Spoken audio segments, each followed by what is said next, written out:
Si Alpha, ang kapitan ng judo club, ay isang kababata at karibal ni Akagi. Napansin niya ang angking galing ni...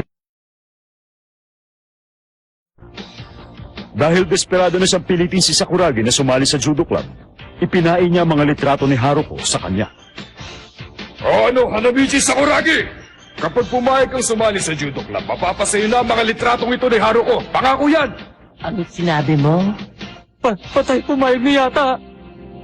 Ano magagawa natin? Ganyan na talaga siya eh. Gusto kong maglaro ng basketball!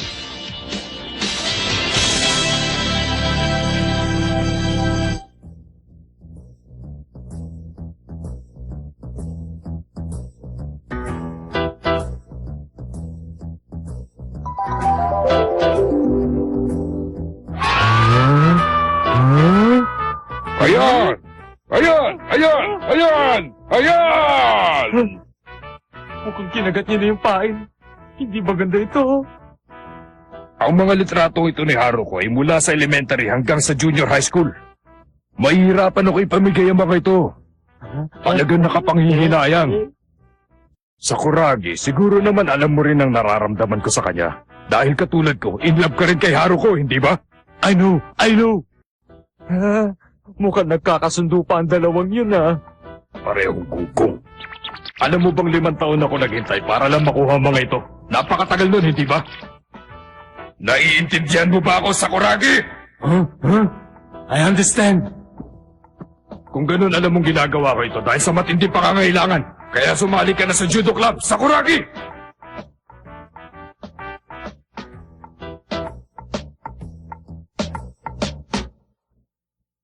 Ayoko. Ano? Sakuragi!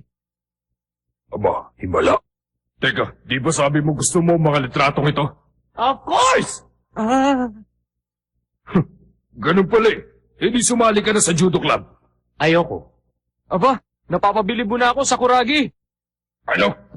Eh di kung ganun, ayaw mo pala makuha ang mga litrato. Gusto! Yan, kung ganun ibig sabihin, sasali ka na sa aming judo club. Ayoko. Ano? Akala ko ba gusto mong makuha ang mga litrato? Gusto! Ano ka ba? Hindi ko ibibigay sa iyo ito kung hindi ka sasali sa judo club!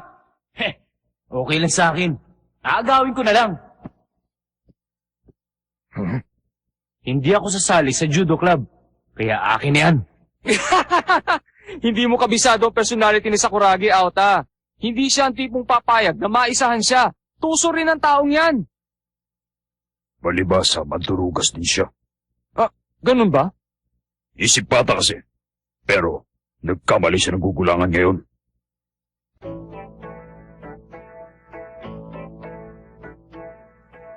Ano? Aagawin mo? Alam mo, 2 pa lang kayo ni Akagi na nagmatapang na nagsabi sa akin ng ganyan. Si Gori? Bakit? Paano mo nakilala si Kapitan Gorilla, Mr. Judo? Hindi mo ba alam yon? Kahit nung nasa elementary pa lang kami, magkalaban na kami ni Akagi. Hindi ko makakalimutan ng grade 5 pa lang kami. Miyembro na ako ng judo club noon. Hindi ako matalo-talo ng kahit na sino. At hilig ko na talaga ang judo mula nang ako'y bata pa. Naalala ko pa nga yung sinabi ko sa kanya. Hoy, Akagi! Dapat sumali ka rin sa judo club, no? Halata naman sa katawan mo na malakas ka rin katulad ko! Sigurado akong magugustuhan mo ang judo, sumali ka na! Ano? Sinabi ko yun sa kanya dahil gusto kong maranasan niya ang masayang karanasan ko sa judo. Malinis ang hangarin ko nun. Bilang kaibigan. At alam mo ba kung ano sinabi sa akin ng unggoy na yun? Ayoko, ang baduy mo! Napakasakit niya magsalita. Sinaktan niya kay isang inosenteng busbus na bata. Hindi pa napakalupit doon sa Kuragi. Ha? Okay lang. Sa'yo siguro okay lang, pero sa akin masakit. Simula nung nagkaroon na ng lamat ang dating matalik namin pagkakaibigan. Kasalanan niya ang lahat ng yun! Totoo ba yun? Hindi pa pala niya nalilimutan yun. Natakot-takot na pahirap din na ibinigay niyo sa akin eh. Sabi na nga ba, hindi lang ako eh. Tulad pa ng ano yun sa Kuragi. Hindi ko naman sinasadyang tamaan ang ulo niya ng isang araw eh. Sinakal ba naman ako? Kung sa akin mo ginawa yun, baka hindi lang kita sinakal. Baka binali ko pa ang leg mo. Bakit? Hindi ko naman talaga sinadya yun eh. Sinakal niya ako, halos malagutan ako ng hininga. Tama ba yun? Teka muna sandali, ako ulit. Meron na naman ako masakit na alaala tungkol sa bakulaw na akaging yan. Hindi ko makakalimutan ng grade 5 pa kami sa araw ng physical examination. Medyo may kalakihan na kami pareho nung panahon na yon. Naglalaban kami kung sino ang mas matangkad at kung sino ang mas mabigat. Wow, Akagi, ang tangkad mo na. 173 centimeters ang height mo, ah. Mabuti kung doon lang siya nakalamang. Aba, ikaw naman ang pinakamabigat, Aota. Sabi na nga eh, yan ang napala mo sa kajujudo mo, kaya umikli tuloy ang mga hita mo. Tingnan mo mga hita mo, ang iikli. Napakasakit siya magsalita. Wala siyang pakialam sa damdamin ko. Ang iikli ng hita mo. Hindi niya ba alam kung gaano kasakit yung sinabi niya? Hindi naman judo ang dahilan kung bakit maikli ang mga hita ko. Pinanganak talaga ako maikli ang hita. Ano ba magagawa ko? Walang puso ang taong yun sa Kuragi. Oo. Sinabi mo talaga yun sa kanya? Ang sama mo naman?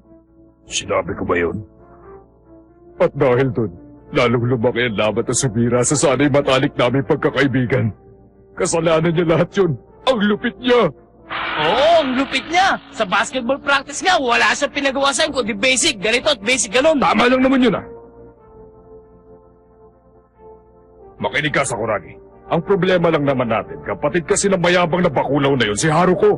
Oo nga. Bakit? Bakit? Bakit sa lahat ng pwede maging kuya ni Haruko, yung bakulaw na yun pa? Ang layo naman ng hitsura at ugali nila. Yun ang isang bagay na hindi ko maintindihan. Oo! Tama ka! Teka, Akagi, huwag kang magalit. Ginagatungan lang si ni Aota kaya nagsasalita siya ng ganun. Huwag!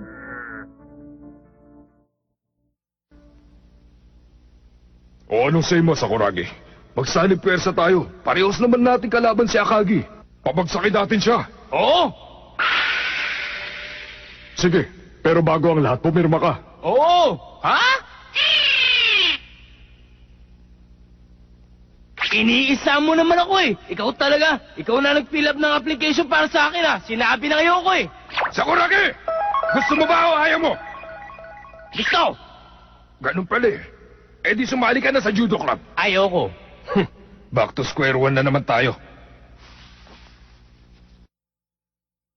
Ang sabi ko kanina, aagawin ko sa'yo ang mga yan. Gusto ko lang maging malinaw ang lahat. Ang akala ko pa naman matataad natin ito sa matinong usapan. Wala nang dapat pag-usapan pa! Yan nga ang gusto ko sa iyo eh. Walang usap, puro gawa. Ako si Tatsuhiko Aota at hindi ako tumatakbo sa laban. O ano, laban tayo?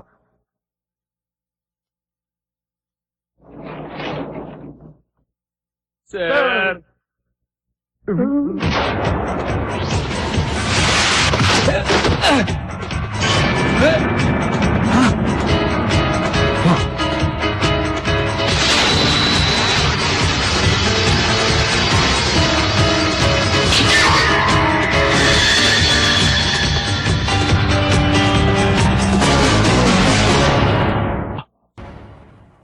Hi guys! The first part of Slam Dunk was fun, wasn't it? Basketball is great! Let's play it together! Thanks for waiting! The second part of Slam Dunk will start in a minute! Let's get together in front of TV!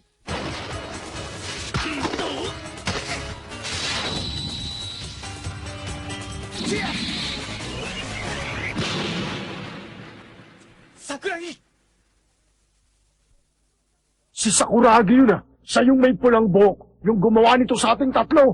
Ang galing mo talaga, Aota! Hindi siya umubra sa'yo! Naipagiganti mo na kami tatlo! Ang galing ng ginawa mong shoulder throw. Talagang walang tatalo sa'yo, Aota. Buti ka sa'yo, Sakuragi! Tumigil kayo. Pasensya ka na sa amin, Aota. Aray ko. Bago ko siya binalibag kanina, parang may naramdaman ako takot na kailangan ko lumayo sa kanya. Para bang nakipaglaban ako sa isang napakapagis na hayop. Parang nalabanan ko lang sa dala ng takot ko. Ang daya mo! Ginamitan mo ko ng judo. Nag-aamon ka ba talaga, ha? Buti nga sa'yo, Sakuragi. Akagi, nabalibag na siya. Dapat tumulong na tayo. Baka mapano pa siya dyan.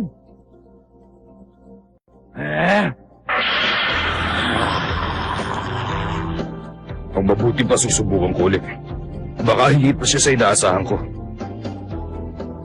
Humanda ka, Sakuragi! Malalaman mo kung gaano talaga ako kalakas kapag nakapaghawakan na tayo! Ano? Ah! Ah!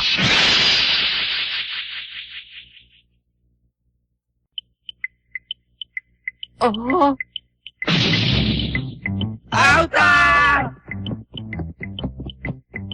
Ginawa niya rin sa atin yan eh. Sobra ka, Sakuragi. Ang daya mo talaga. Gumamit ka ng judo. Foul ang headbutt, bawal yun! si Raba mga yun, hindi naman siya marunong ng judo eh. Loko-loko talaga lahat yung mga taga-judo club na yan. Ayan! Jackpot! Nasa akin ang mga litrato ni Haruko. Nung panahon di ko pa siya kilala. Basta nasa akin ang mga ito, hindi ko na kayo kailangan. Sabihin nyo na lang kay Judoy na magpagaling siya. Oh, teka muna!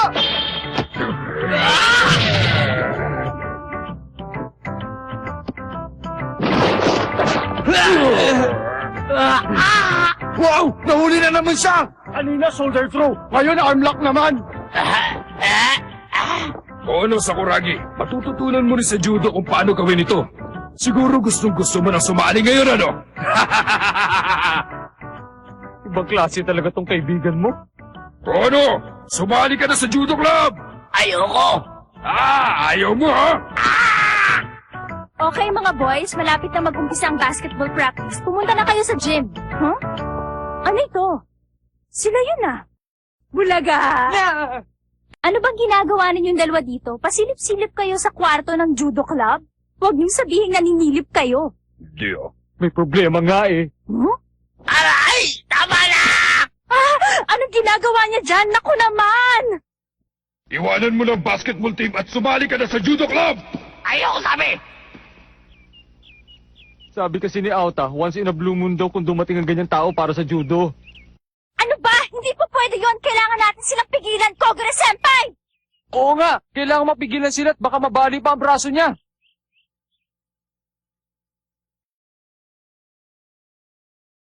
Oh? Aba, teka muna. Hindi ko kaya pigilan ng dalawang yun, ano? Baka ako pa mabalian ng buto. Ayoko nga. Akagi, bakit hindi ka pumunta doon at awatin sila? Ikaw lang naman na may kayang gumawa nun eh. Sige na. Akagi-senpai! Huwag kayo mag-alala. Pipilitin niyo mag-judo tapos babalian niya ng braso para naman siyang timang kung gagawin niya yun.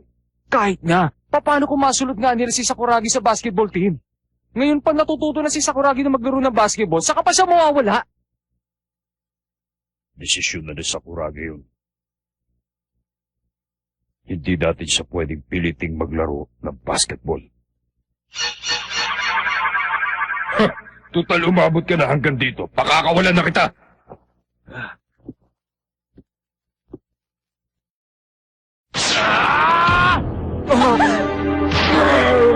Gagawin ko sa'yo ang ginawa sa'yo ni Akagi.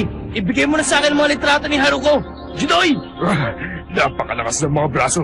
Talagang nababagay kang sumali sa aming judo club.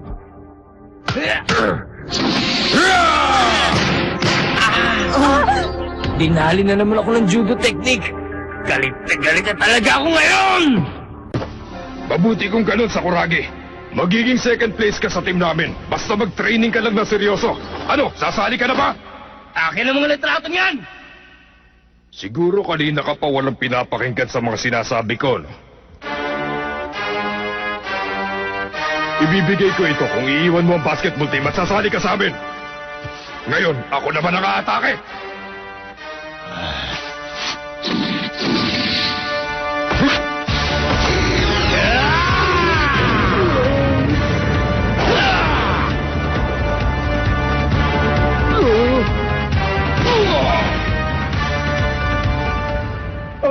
Ha? Shoulder wheel yun ah!